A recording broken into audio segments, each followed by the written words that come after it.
మిర్జిల్ మండలం వాడ్యల్ గ్రామానికి చెందిన గజ్జల కృష్ణయ్య తన తల్లితో మిర్జిల్ తహసీల్దార్ కార్యాలయానికి వెళ్లాడు. మిర్జిల్ తహసీల్దార్ కార్యాలయంలో తహసీల్దార్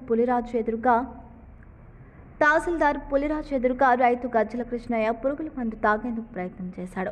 వెంటనే అక్కడున్న కార్యాలయ సిబ్బంది స్పందించి తన చేతిలో నుండి మందు డబ్బాను లాక్కోవడం జరిగింది. తనకు వాడ్యాల శివారులోని 156 సర్వే నెంబర్లో తనకు 3 గంటలు, తన తమ్ముడికి 3 గంటల భూమి ఉందని తెలిపాడు. ఆ భూమిని తన పాలేవాండ్లు అయిన ప్రక్క పొలం వారు తనకు తెలియకుండా తన భూమిని అమ్మారని తెలిపాడు. తనకు పాస్ పుస్తకం ఉన్నది, కాస్తు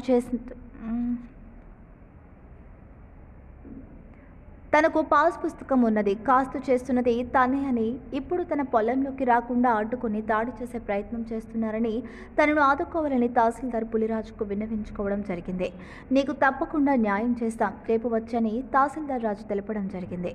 ముందు మిర్చల్ పోలీస్ స్టేషన్లో ఫిర్యాదు చేయమని చెప్పడం జరిగింది.